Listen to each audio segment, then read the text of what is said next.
Thank you very much to the Rector for his very positive introduction, and thank you very much for the invitation to speak to you and to meet the body of teachers here.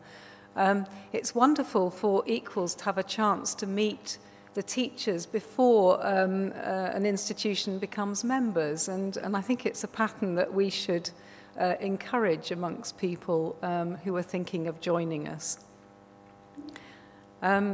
Equals is very much about partnership, and before taking up my position as Director of Equals, I've been working at a university in the UK for 8 years, building partnerships, international partnerships, with the idea of our university becoming more international. This internationalization process is really important across Europe. And I know that to become successful partners, it takes time to get to know each other. And so Equals very much welcomes the opportunity to come and get to know you, and more importantly, for you to get to know us. Because partnerships for a university, particularly a university with such a long and noble tradition as yours, I doubt if your university does anything in a rush, and why should it? It's been here for nearly 650 years, and so you need to be sure of who you partner with. So our aim today is to give you an overview of who you're thinking of becoming a partner with, and I will start the process by giving you a general overview of what our association is about, briefly introducing it, and then giving you a quick introduction to our accreditation process. But although you will be focusing on accreditation in the first stages of partnership with us, it isn't the whole story.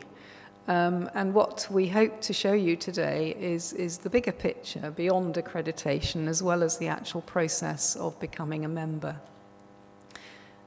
So those are the two parts of my talk, and then my colleague Peter Brown will talk in detail about the academic work that we do, and show how we work to develop academic standards in our institutions.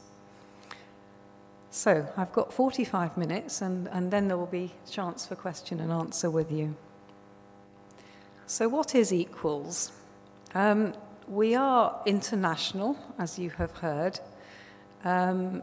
truly international in that I'll tell you a little bit more about our members later, but we now we have members placed in 35 countries, so we're getting to be global, not just international, I would say. And importantly, we are an association, so people become members. And through membership, as I say, beyond the inspection and the accreditation process, there are benefits of membership. So members become part of this global network, and there are opportunities to develop along and to develop partnerships through this route. We are an association particularly for language education. And I'll talk a little bit about the different types of members, but not simply teachers, but researchers and publishers and people engaged in improving the standards of language education in whatever area they work in. So we promote excellence. Excellence in language education is on all our logos. And we promote excellence in a very practical way. So yes, we have these standards that we inspect to, but we also support people in partnership to achieve excellence. And excellence isn't static. Excellence changes year on year. And so it's an ongoing process, like lifelong learning for our students. We were founded in Europe in 1991, so we're a baby compared with you. And our heart is in Europe, although now with new membership we are spreading beyond the borders of Europe. We have new members in South Africa, in North Africa, in Southeast Asia, and the Middle East, to give you a flavour. But I think the core of our membership is in Europe, and I'll show you in a minute how our interests align with many of the European ideals. Peter, I'm very happy to have with me today Peter as a founder member of Equals. And there was a small group of people in the heart of Europe who had this big idea. And from this idea, this big association has grown. So thank you to Peter and his founder colleagues.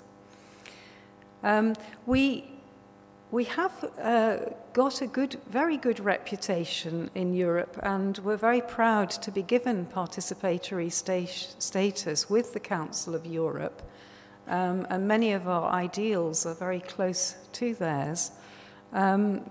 Peter explained to me last night that participatory status with the Council of Europe means that Equals is equivalent in status to a nation state, although we don't have voting powers. But our role there is to be consulted on language education issues. So that's a very proud partnership for us. And our accreditation scheme, we claim it's unique. I think we can safely claim that in that we cross borders, we inspect and take our accreditation through all countries, and our standards are demonstrated and proved in many different contexts, whether they be state sector, private sector, formal education, or language study, travel for study purposes.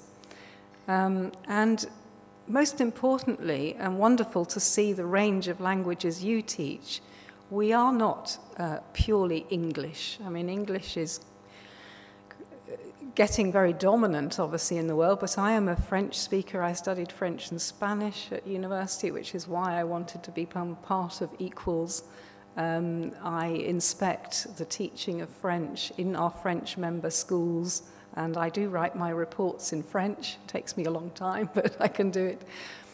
We have members in Germany teaching German, teaching Italian, teaching Spanish in Spain, Arabic in North Africa, and Chinese in China, just to give you a flavour of our truly multilingual nature. So I said that we started small, but one of the characteristics of Equals, it's always had very big ideas, probably big ideas far beyond its size. And in my recent post, I've been speaking to some very large organizations who have very big structures but are looking for the big idea. And I think it's true that Equals has always had a big idea, even though we might have been small in numbers at the beginning. And the big idea is to contribute to the development of excellence in language education. And this mission we fulfill. We work with our member institutions to help them improve their standards. We help them in a practical way. We work in partnership through our membership. We're not a huge body that takes knowledge out to members. It is our members who share their expertise, and that's what we enable. And secondly, to be the internationally recognized authority for quality standards and quality assurance in language education. And as you know, we have our own accreditation scheme, but we also, we are a charitable institution, a not-for-profit institution, and we partner with many national schemes. There are 12 nationally based accreditation schemes for language, which are also our members, and we have worked alongside them to help develop their own schemes in their countries, as well as them being part of Equals. So we're not purely working within our own context. we help develop standards outside, and more actually are becoming involved in consultancy, not just for our members and our national member organisations, but for governments who are interested in raising standards and developing national accreditation schemes, and we are starting to advise them on how they should go about this. I'll show you a little bit more about that later. So Equals has values as well as a mission, and the values here I've summarised, but they really come very closely from the Council of Europe. Its principles of language learning for citizenship in Europe. These ideas are spreading out through the Council of Europe, through the European Higher Education Association, this body of, I think it's 47 countries, that wishes to contribute to the mobility of students, cooperation between nations, this lifelong learning ambition for the EU, the idea that Europe will be a knowledge-based society with citizens that can, as your rector was saying, can communicate across borders, whether it be for work or study or citizenship in its biggest sense. So plurilingualism, encouraging and developing schemes and standards across the borders and across languages is really key part of Equals. With the idea that communication increases intercultural understanding, the practical side of partnership and working across borders, our young people, not just our young people, but our middle-aged people are having to work across borders in their daily lives. So, our members. We have different categories of membership. Just to quickly summarise these, founder members were this special group, the core of Equals at the very beginning, all of whom were teaching associations, I think that's true to say. Our accredited members are teaching institutions of all kinds, yours being very large, I would say, with many, many students. We have some very small members as well. So that's a very diverse group, but accredited members will all go through our accreditation process, and they will be teaching languages of all types. Associate members is a very important category for us. These institutions will not be teaching languages, but they will be involved in the mission of Equals in some way. So they would apply to become our members, and provided they meet our mission and our criteria, we would accept them. And they will contribute to the work of Equals. They will be cultural agencies, national language associations I've already mentioned, exam boards, major educational publishers, for example. And then we have a project partner category for people who, many of them perhaps universities whose charters don't allow them to go through an accreditation scheme. Not all are as open as yours to this process, but they contribute to our academic partnerships. And individuals, again, who are not members of a partner institution but want to contribute to our work. So to give you some examples, I mentioned we were a global network. We do now connect 35 countries.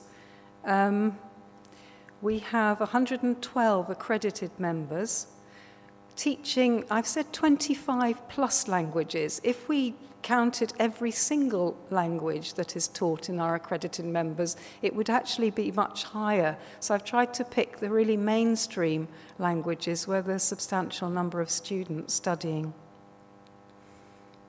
And we are cross-sector, so a number of private sector members, but a growing interest in the state sector and in higher education that we're seeing. 27 associate members, and this category is growing quite fast as Equals influence grows, we're finding that very big and expert institutions are wanting to become our members in order to engage with our accredited members. So, to give you some examples of cultural institutions and state bodies engaged with language education, the British Council, I'm sure you all know, Instituto Cervantes, CIEP France, I use it in the English way, but it's the Centre International d'Études Pédagogiques, connected with the Ministry of Education. They are both a research body raising standards of pedagogy and developing tests for French language. So very pleased to have them. The Goethe Institute, another leader in the teaching of German and German culture. Those are just some examples. In terms of testing bodies, we have the Cambridge Assessment, as it's now called, Cambridge ESOL, the ones that run the major language tests in English. Trinity, London as well, a testing body. And two new members, German testing associations joined us at our conference in April. And in fact, this testing body here, GAST Germany, has the test for entry into university for German speakers. So a foreign student wanting to study in a German university would have to take their test. And project partners, you'll be interested in a number of universities who wish to join and take part in our research projects, many of them funded, but are not able actually to go through accreditation. So what does Equals offer? We talked about the international standards, and I'll talk about that in more detail later. But I think the thing to remember there is that we are an optional scheme. Nobody has to join Equals. And so we sit alongside many national schemes that are compulsory for our members. So we need to offer something additional. And what we offer is this partnership. So support for institutions, helping them to develop towards the accreditation, this first inspection, which is such an important step, but beyond that afterwards. So once they're members of our association, how do we together as a group develop and raise our standards as a group of professionals? I think what I haven't highlighted is why should we be called Equals, actually.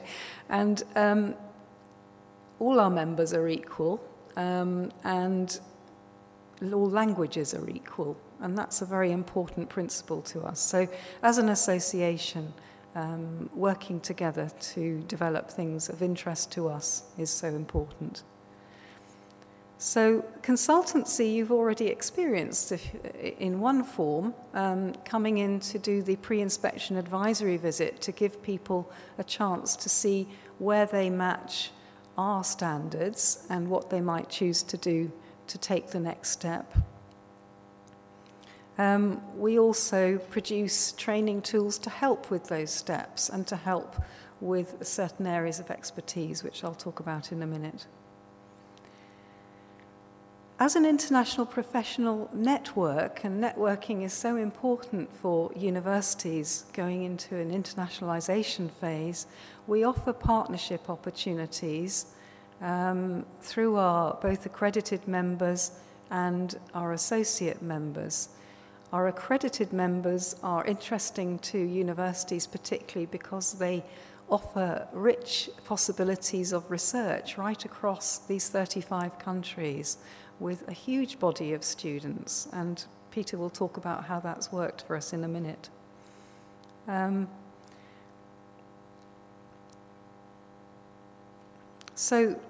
With our multilingual body and our international body, we are in a very advantageous position for EU funding.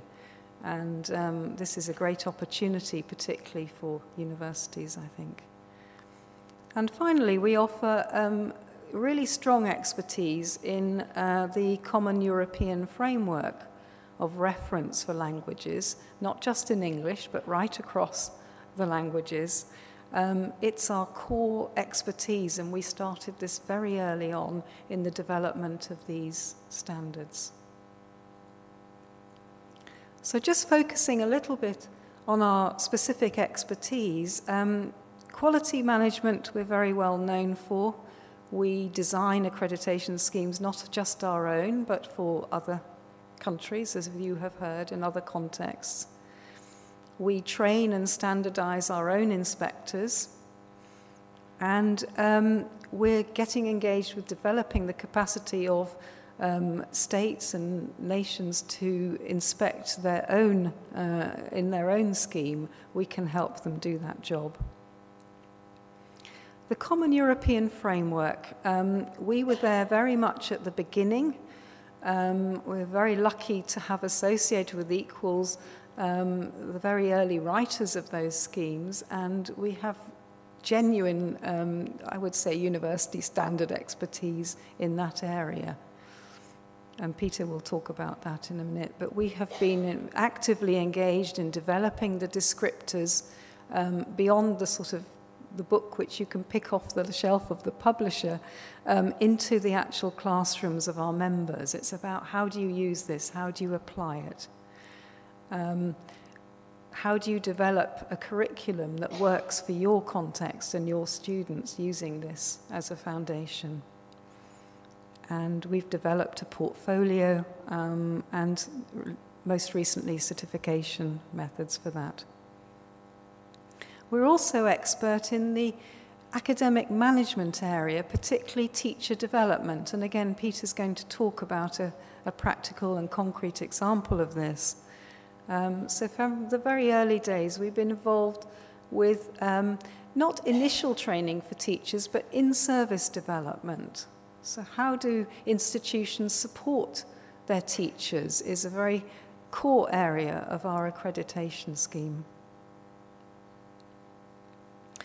And this gives you an idea of some of the resources which are available already for our members. You'll see very closely related to Common European Framework. But we are actively engaged in some very big projects at the moment with EU funding. And there will be some new products coming out and launched this autumn, actually, again, which Peter will talk about. I'll just show you this screen, but this just gives you an idea of the range of partnerships and projects we've been engaged with. So EU funded, partnership with the British Council. This core inventory was applying the Common European Framework in the English classroom and very much used now by publishers of course books. The Council of Europe here helping them with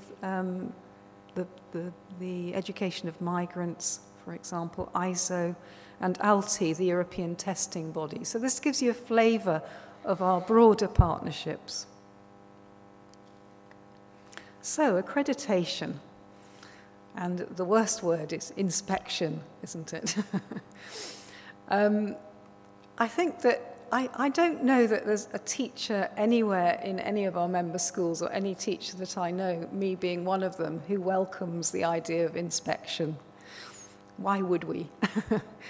But I suppose I'm trying here to reassure you on this count and to show you the benefits of inspection and accreditation. And just from a personal perspective, I joined Equals, I'm not sure of the date, I should know it actually, I think it was about 1995, as an academic manager, a director of studies in a school which was approaching inspection by Equals. And so my job was to learn about the scheme as you're doing, understand the standards and to bring my teachers along with me, try to keep enthusiasm going while we worked quite hard to meet the standards. So I've been there And our inspectors have been there because we are practitioners. We're not a sort of external body. We're people who are doing teaching day by day, who are running institutions. And so we have a real, I hope we have a real understanding of what it involves.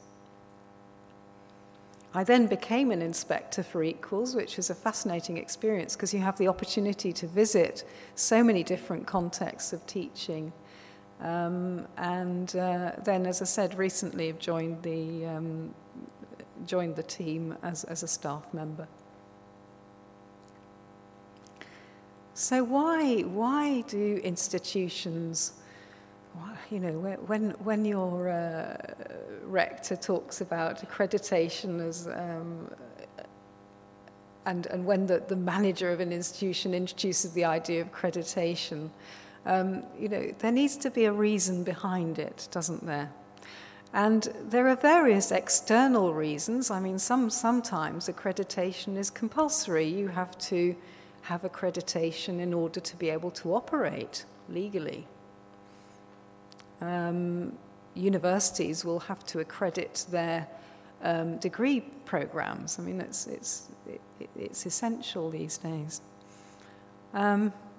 It may be accreditation would be a license to deliver a formal qualification, a university, of course, but also Cambridge Language Assessment. If you're a centre for exams, then there will be some kind of inspection from that exam body. I think for the university sector, and this is where my university was looking, the importance of Bologna and this European higher education area. The big idea here for Europe is that standards will become common across Europe. This harmonization of the bachelor's and the master's level, which has been taking place, the ECTS credits that students can transfer with, the mobility and portability of qualifications, and your rector referred to this. I think this is a very important driver for an institution which is looking to become international, to say, how can I be sure that my B2 level is the same as that university's B2 level? And in a practical way, if your students are transferring to go and study in a university where they're speaking the language you've been teaching them, that's really essential to their success. It's, the teachers in each institution understand what they're talking about. Professional pride, I mean, here we get to the more internal factors and probably the more positive factors if it's going to be a successful experience. Professional pride says, as your rector was saying, that looking to an external body that you respect, who can come in and show you the mirror and give you an objective external benchmark for the quality you know you have. That can be a very satisfying experience. And I think this is where, at the end of the process, when that report comes and you get positive feedback from a respected external professional, that's a very, very positive feeling for staff. It's worth it for that.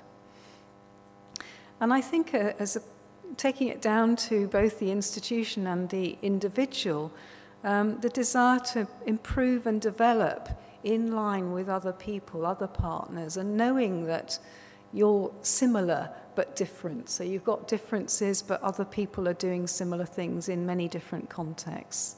That, again, I think is the driver for professional development for good teachers and good institutions. And those two bottom ones are the most likely, if you have that in your institution, you're most likely to be successful.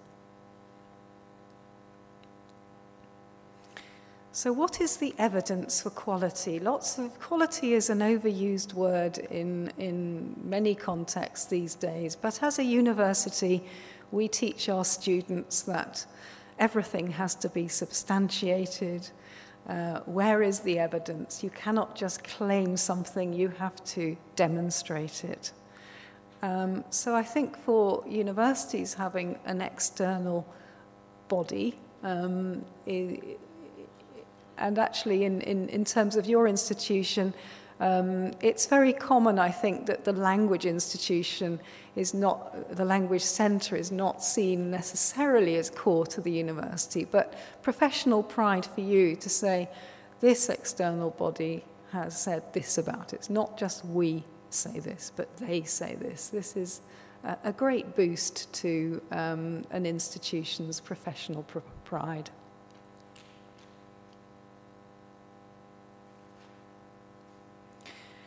So, as I said, Equals is voluntary. Nobody has to join Equals. So why would your institution be looking at Equals accreditation? There may be other bodies you could go to. The distinctive thing about Equals is that, as I mentioned before, many of our members have to become members, first and foremost, of their national scheme. That's the first compulsory scheme. So, for example, a language centre in a university in the UK would first and foremost need to become a member of the British Council scheme, as an example.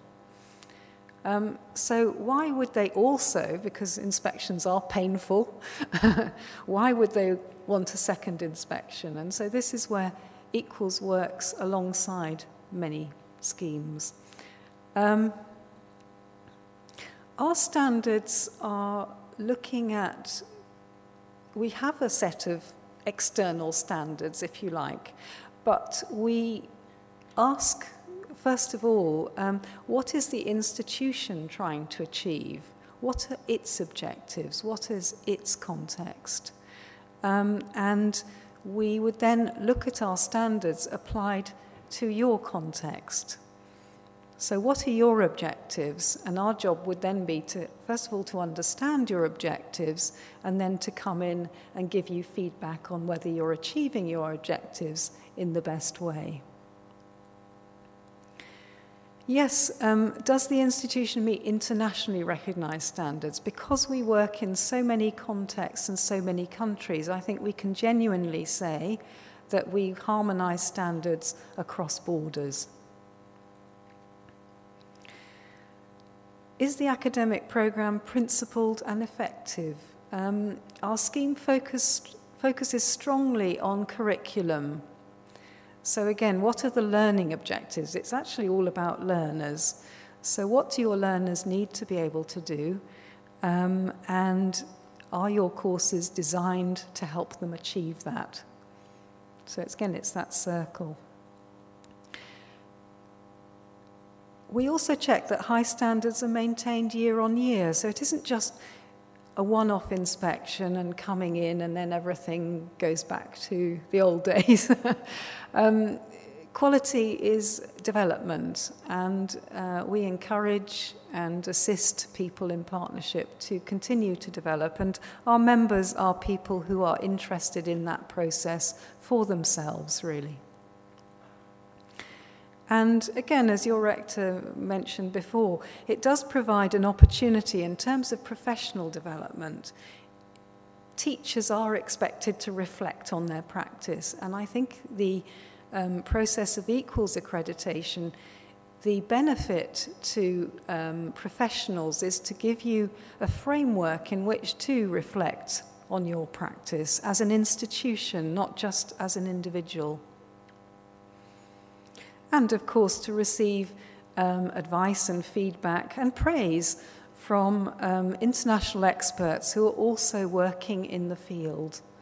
So not somebody who's removed from it, but somebody who's a practitioner.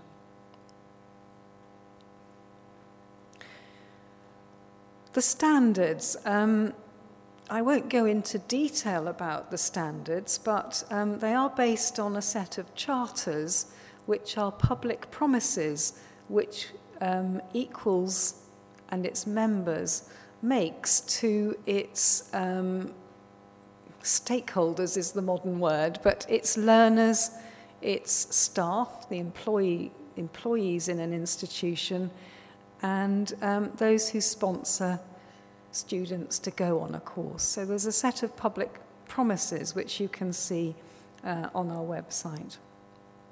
But the charters there's a charter for the learners, and there is a charter for the staff, because the staff of an institution are the people who deliver the teaching for the learners.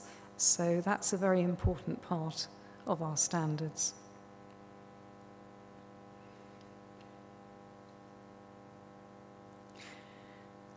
Quality is a cycle, and I think that our scheme reflects the circular nature of quality. So if we took as a starting point the self-review, I think that your institution skipped straight to step 2, actually, but we do have a self-assessment scheme where institutions can spend time using this to talk as a team. I think teamwork is very important to reflect on what are the things that you would wish to change in your institution. And one of the early questions in this, which I used with my team when we were preparing for inspection, was, I think one of the questions was, as a teacher, would you recommend your best friend comes to work in your institution? And the questions were why and why not? And as a student, would you recommend that your best friend's son or daughter came to study at your institution, and why not? And they're interesting questions when you think about it. You know, what would be the good and bad points of your institution? So reflection is a very important preparation part. And advisory visit is, you've experienced this. You might want to use the self-reflection tool post-advisory visit now as the interim period of preparing for full inspection. Full inspection is similar to your advisory visit, but a bit more detailed and a little bit longer. But there was initial feedback verbally and then a written report with 3 grades, if you like. We don't have a failure. We have points of excellence where the inspectant team would recognise a particularly excellent part of your institution's work. A requirement would be a condition where you would need to do work to bring an area up to the standard in our scheme. And recommendations, which are the consultancy element of the scheme. You know, what does a fellow professional think would be a good idea for your institution? These are things that they bring to your institution from their experience, not compulsory, but just sharing best practice. After an inspection, there'll be usually follow-up for your institution to do, either to perhaps meet an area as requirements if there are conditions attached, or to put in place some of the recommendations which you've listened to and decided you'd like to implement. And this leads to the ongoing development of your institution, we feel. So all of these tools work together. So, common questions about the inspection process. Who are the inspectors? What right have they come to come and look at your institution? As I said, they will all be practitioners. They are formally appointed by Equals. They're not full-time inspectors. We don't have a full-time inspectorate. We have inspector who are working as you do in your institution day by day. We have some freelancers who've been who do other things. Maybe they're writing for exams or writing publications. They all go through a training. They all have to be appointed, and they go through ongoing standardization training to make sure they continue to apply the standards correctly. So we have our own moderation and standardization processes. Most importantly, they have to reflect the values of the scheme. So an inspector isn't going to come in like the police, it's a very important element of the scheme that they come in to visit your institution as visitors and as colleagues, not paid colleagues, but with the critical friend is what we use that expression in English. How long is the inspection? You're a very big institution, so you had a 2-day advisory visit. It's something that would be worked out with our Director of Accreditation. The job of the inspectors is to look at the whole activity of the institution. What they won't be able to do is visit every single lesson and every single classroom and every single teacher in such a big institution as this. But their job would be to at least see a sample of all the languages you teach, a sample of the levels, and a sample of the staff working here. When would you know the outcome? We're quite fast on this. The inspectors have to deliver their written report within 3 weeks of the visit. It's then moderated by the moderation team, and you yourself as an institution would have the original draft report to comment on in case you wanted to correct anything that you felt was not correctly expressed. So usually a formal outcome within 2 months of the inspection is normal. Recommendations, I've mentioned before, are advice from the inspectors based on their professional expertise, and these are for the institution to decide whether to implement or not. And a requirement is like a condition, so an area where if something isn't quite matching the equals scheme, there would be a requirement or a condition to put something in place before full membership is granted. We negotiate with institutions on this because sometimes it's a simple thing, like a missing document which can be supplied within a week. Sometimes it's something more embedded in the institution, so we work with an institution to decide what's practical in terms of timing. And how does Equals make sure that standards are consistent? Well, the reports go to a panel of experienced inspectors who read them, so it's like a second marking, if you like, who read them and check that the standards have been applied correctly according to the standards of the scheme and are harmonized across all our contexts and across all the countries we work in. Excuse me. And we also standardize our inspectors. They have regular training, looking at grades, looking at reports, and making sure that, that there is a consistent approach. So some of the areas that inspectors look at, I'm not going to go into detail on the scheme itself here, but you will be particularly interested in those areas in red, the academic area. And we do put teaching at the top there, but actually probably it shouldn't come first. We first really look at the academic management systems. What are your curriculum? What are your objectives in your learning? And then when we visit the classrooms and the teaching, how do those match? So having read that the objectives of this course are X, visiting the classroom helps us see how that's realized in reality.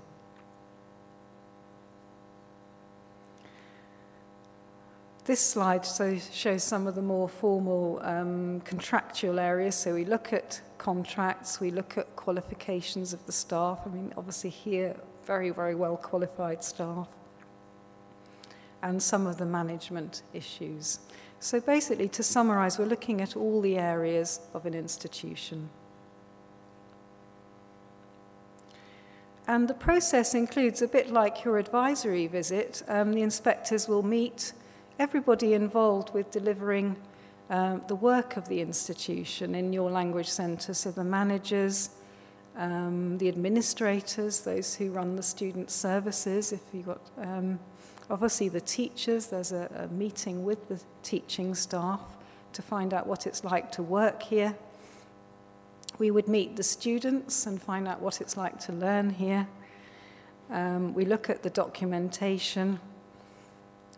Teaching is observed, and a very important message here is that we don't report on individual teachers. Some schemes do, but that's not our job. Our job is to look at the teaching of the institution. So when we visit classrooms, we come in for a short section of a lesson, maybe 20 minutes. Because our job is to try to see the teaching of the institution, not that teacher. And no individual teacher is mentioned in reports, whether they be absolutely top teaching or not. It's the institutional, it's the snapshot of what happens if you're a student in this institution. And we check the overall facilities, the environment that the students are working and living in. And just as a final slide, the Certificate of Achievement here in English, but it could also be in Spanish or in French or German. This is an additional element to our scheme now, which may in future be of interest to your institution. Institutions which are able to demonstrate that they have strong moderation and training in place for the decision-making around levels in the CEFR are able to issue an equals certificate. Again, the details are in our documentation, but good practice like double marking that you would probably be doing on your degree programs anyway. The checking of the double marking, what kind of moderation process do you have? And do you train teachers to standardize their conclusions about levels? And how does that happen? And what sort of tests do you use? So I think that given that certification is important for universities and it may be of interest to you in the future.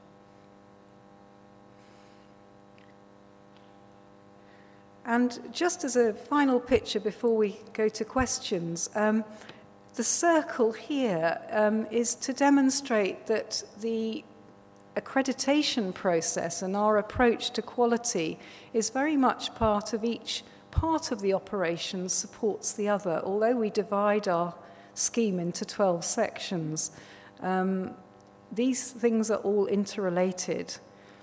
So the assessing the learner needs leads to your development of your curriculum and your syllabus, which then matches the resources you provide. Then teaching and learning takes place. Then you assess. And from that, maybe professional development flows. So this circle of quality is what will represent good quality, and that each of these parts are interrelated in your institution, and that's what we aim to look at in our scheme. So that ends my formal presentation, but now I would very much, I think we would have 10 minutes for questions, and then obviously I will be available in the coffee break for questions that you would like to ask in private. Well, my question is, my name is Justyna Dąbrowska, I'm a teacher of English, and my first question is, I'm kind of worried about these standards in such a way that, you know, do you allow are your standards general enough, or are they quite detailed and you would demand them all along, regardless of some specific conditions which are proper to particular countries, to particular, you know, mentalities? That's a really good question. Thank you. Czy możesz przetłumaczyć, proszę, szybciutko? Chodzi mi o to, żeby, proszę Państwa, czy te standardy są na tyle generalne, że one będą do spełnienia zawsze, w każdym kraju, czy bierze się tutaj pod uwagę coś takiego jak no, na przykład mentalność i sytuacja polskiego studenta w naszym przypadku? My się musimy z tym liczyć, a nie wiadomo, no właśnie, a gdzie indziej są inne problemy, prawda, w Afryce czy w innych krajach. Thank you for your question. I'll try to answer it in a short way because I think it's going to be translated for you. It's the job of the inspector and of equals to, as a first step, to understand the context that an institution is working in. And I touched on this in my screenshot, but maybe didn't expand it. So it's what we most importantly have to train our inspectors to do, is to not prejudge a context, to go with the open mind, to understand the issues, the educational issues, the cultural issues. And when my slide says to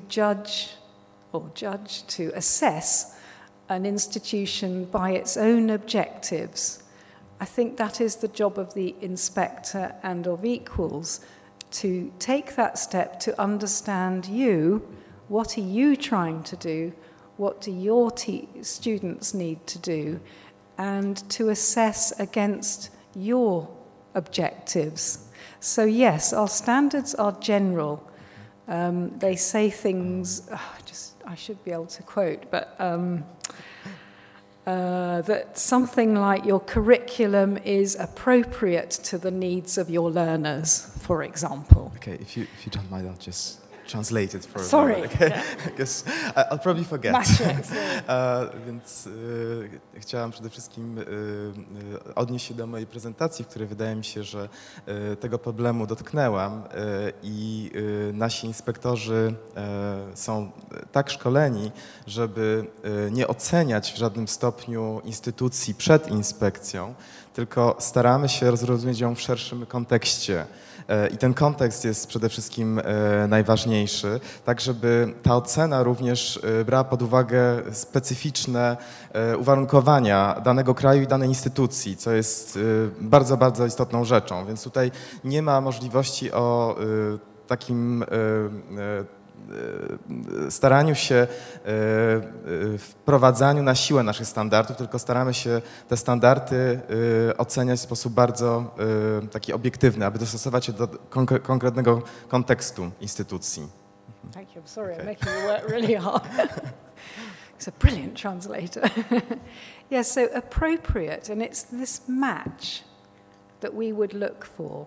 So that is why curriculum is really important for our scheme, because we need your curriculum, we need a statement from you. What is this institution? What is its mission? What is it doing? And against that, we can decide, is it appropriate? Dlatego zwracamy szczególną uwagę na programy nauczania, jakie są cele, jaka jest misja i jakie mamy osiągnąć korzyści na końcu z programu, który dana instytucja oferuje. And I've been involved training inspectors, and it's one of the first most important things we need to train inspectors to do. And we give inspectors training on the job as well. And I've had to, one of the biggest jobs I've had to do is watch for the new inspector who's actually bringing their own prejudice, if you like, to a different context. And we have to avoid that. So that's our aim. Jestem osobiście zaangażowana w szkolenie nowych inspektorów i szczególnie zwracam uwagę na to, aby nowi inspektorzy rozpoczynający pracę również nie patrzyli na nie patrzyli na daną instytucję z pewnymi uprzedzeniami i to jest naszym głównym celem przede wszystkim, żeby inspektorzy oceniali instytucję w sposób obiektywny. I think Peter, did you want to? Yes. Hello. May I just come in on this, and I'll try and be very, very quick. Your question is absolutely fundamental, and it has two levels of answer. One level is up there. Look at the logo of Equals. Have a look. Do you see the first E? That E is not the letter E. Translate to there. We'll keep them thinking about what it is. Jeżeli Państwo bylibyście uprzejmi popatrzeć na logo Equals i na pierwszą literę, bo jak Państwo zauważycie, to nie jest do końca literka E, prawda? In honor of your scientific tradition, which formed me when Copernicus went to the University of Ferrara, that is the mathematical symbol of equivalency. And it means, as the big picture, that we are not identical clones of each other, but that we have cultural contexts that make us equivalent. Equal in professionalism, equal in dignity, equal in scope, but different contexts. Ten symbol oznacza, że jesteśmy przystający, czyli nie jesteśmy identyczni, czyli spełniamy określone standardy, ale nie jesteśmy identyczni. But thank you for your question. That's really important thing to come out. And We've got the question here. Do you have a standard in this program Equals for the Latin language? I ask because I am a teacher of Latin language, and I think it's very important because Latin is the base of the modern language. Thank you. Może ja przetłumaczę, ponieważ mimo wszystko może nie wszyscy zrozumieli pytanie. Pytanie oczywiście dotyczy nauki języka łacińskiego, czy Equals również oferuje i czy ma wypracowane standardy, jeżeli chodzi o nauczanie łaciny. Yes, I was delighted to see Latin teaching here. I studied Latin as a student and actually classical Greek, so it's wonderful to see it continuing. In answer, we don't have a specific standard for any particular language. So our standards are general about teaching and learning of language. Nie mamy konkretnych standardów wypracowanych dla poszczególnych języków. One są bardzo generalne, ale dzięki temu bardzo uniwersalne. I think I'd be interested to talk to you in the coffee because I think what we would need to look at is Latin is not a spoken language, so the job of the standard would be to see what is the objective of your program, what are the students needing to learn, what do they need to do with Latin, and how well does your program deliver that? So it would probably, I imagine, your course might be different from the teaching of English in your institution, depending on the objective of your students, the learning objective of your students. And that's what we would come and look at. So it would be important for us to understand what are the needs of the students and then does it work? Bardzo chciałbym dalej, porozmawiać o tym w trakcie przerwy na kawę, ponieważ jest to sprawa o tyle interesująca, że łacina nie jest językiem, którym się współcześnie komunikujemy, ale najważniejszym celem Equals jest sprostanie celów kursu i jeżeli cel kursu, który wyznacza sobie osoba ucząca, zostaje zrealizowany i to jest najważniejszy standard tutaj, jeżeli chodzi o Equals, czyli standard poprzez osiągnięcie celu. Does that help? Yeah. I think there was there's a question. Can you shout? Hello. Pytanie dotyczyło tego, że na liście członków akredytowanych nie ma żadnych europejskich uniwersytetów i pytanie dotyczyło tego, jak to się stało, że tych uniwersytetów nie ma. Czy na przykład jakiś uniwersytet się zgłosił i chciał się akredytować, ale został odrzucony? Yes. All inspections are confidential until they're announced, but I think very soon we will be able to announce a European university that's a member. Nobody's been turned down. It is true that our roots initially were in the private sector because that was not so strongly supported, if you like, in the early days. And we are growing more towards the university sector.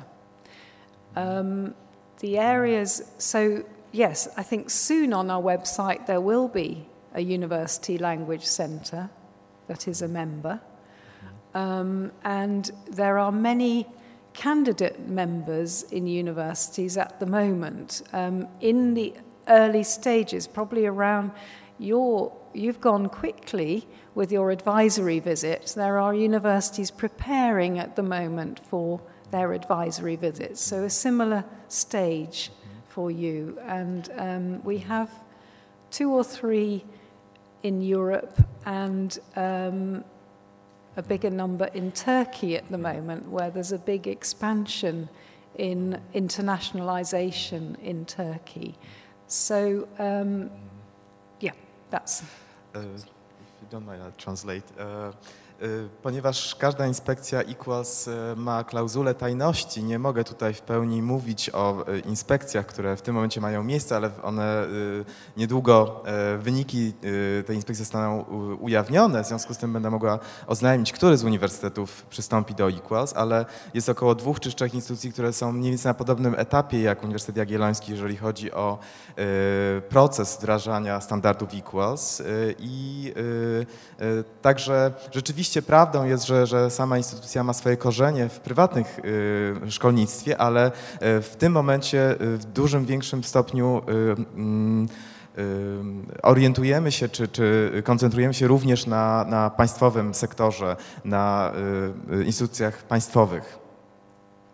And in fact, I forgot there's a member in Japan I'm talking to at the moment, so yes, it's growing. It's a big... Tak, jest również członek w Japonii, więc instytucja rozwija się. Yes, we've got 2 more questions. Yeah, just to come in on that, currently we have cooperation and listed on our website with 6 universities of different levels, and 3 of them are dealing with university language centres, yes, including in the country that I live in, with the universities of Perugia and Siena. And there are others, and I think the very first one. So we come at this from slightly different points of view. Okay. Obecnie na naszej liście mamy 6 uniwersytetów i 3 z tych uniwersytetów mają tutaj szczególnie na celu stowarzyszenie z instytucjami podobnymi do naszej, czyli do centrów językowych, Uniwersytet w Sienie, Uniwersytet w Perugii. To są między innymi te 2, które chciałbym wymienić. And I think actually something I didn't say in my earlier presentation is that we feel we are ready now to work with universities in terms of our academic expertise, but our membership. And we're excited by the partnership that universities can bring to our research projects as we grow significantly in this area. Więc cieszę się, że doświadczenie, które uniwersytet może wnieść w naszą pracę, również może wzbogacić pracę Equals. I would like to ask a question regarding teaching Russian because I've been teaching this language for quite a while, and I have worked out my own standards, and I'm convinced that if I set the objective at the beginning of the course, that my students actually at the end of the course reach this objective. So my main question is, what is the difference between my standards, my objectives, and my conviction about actually reaching this particular level, A1, A2, and your standards? So this is the main question, actually. Szanowni Państwo, nie ma takiego programu edukacyjnego w polskim systemie edukacyjnym, który nie powinien podlegać możliwości spojrzenia z zewnątrz. Jak jest wizytowany był Wydział Prawa, to profesor Sol grzecznie wpuścił na salę wizytatorów, nie dostał zawału i z zadowoleniem skomentował później tę rozmowę, która się odbyła. Tak samo my się temu poddamy, nie dlatego, że Państwo nie znają tych reguł, ani że my nie znamy, nie wiemy, co znaczy w europejskim modelu ta alfabetyczna ranga osiąganych przedmiotów. Nie na tym polega różnica. Dlatego proszę, ja rozumiem to pytanie, tylko że chciałbym zwrócić uwagę, że nie spodziewam się innej odpowiedzi niż takiej, że te standardy Państwo znają, być może niektórzy z nich współtworzyli, ale i my też je znamy. Dajmy komuś spojrzeć na nasz sposób działania. Nawet jeżeli głęboko w to wierzymy, że jest dobry, to pozwólmy spojrzeć na to. To, że pozwolimy, to ja już wiem. Natomiast chciałbym, żebyśmy też czuli tę potrzebę. Equals is not about setting standards which are different from the institutional standards. It's about measuring the success of the institution in meeting its standards in an effective way. So Equals describes how to do things effectively regardless of the institution. We are interested in effective achievement of the objectives of the institution. Jesteśmy najbardziej zainteresowani obiektywną oceną osiągnięć danej instytucji, a nie narzucaniem naszych standardów. Więc tutaj główny nacisk jest na ocenę osiągnięć instytucji. In terms of the achievement of levels of the student, we can help and work with institutions to check that your assessment of level is on a equal footing with other institutions assessing that level. We do have expertise in assessing levels across languages and across contexts, and we have very respected researchers in that area, and work with ALTI, the European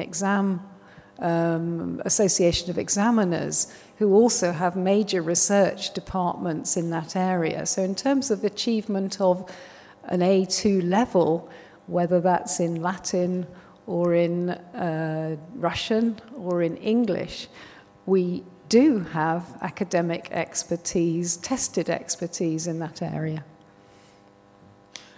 Więc posiadamy środki i narzędzia, które pozwalają nam porównać osiąganie poziomów zaawansowania językowego w różnych instytucjach. I tutaj mamy również jak gdyby umocowanie w systemie akademickim, więc to nie jest tutaj tylko jak gdyby instytucja, która narzuca standard, tylko my dysponujemy ekspertyzą i jak gdyby umiejętnościami, które nam pozwalają oceniać i porównać poziomy nauczania języków w poszczególnych instytucjach. I think it's time for coffee now, isn't it? Got more questions? Myślę, że są pytania z pewnością i mamy dalej wątpliwości. Jeszcze jedno. Dobrze, jeszcze jedno i reszta pytań w trakcie przerwy kawowej. Tak. I have the last question, but I think pretty important. You told us a lot. You gave us a very informative presentation about equals. But I have a question. how is the accreditation really recognized all around the world? I mean, do people really know?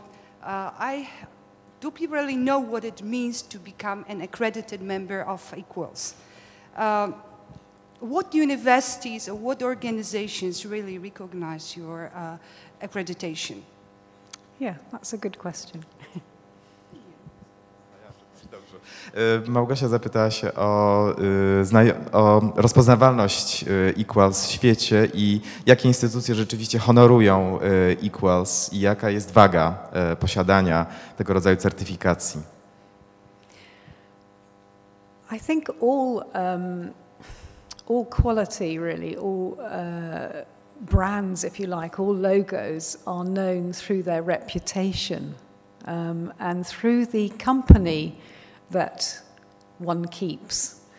And the fact that Cambridge exams, British Council, the French Authority, the Council of Europe, ALTI, ISO, look to us to help them to develop and to work with our accredited members shows that our scheme is very well established and well recognized. Mm-hmm.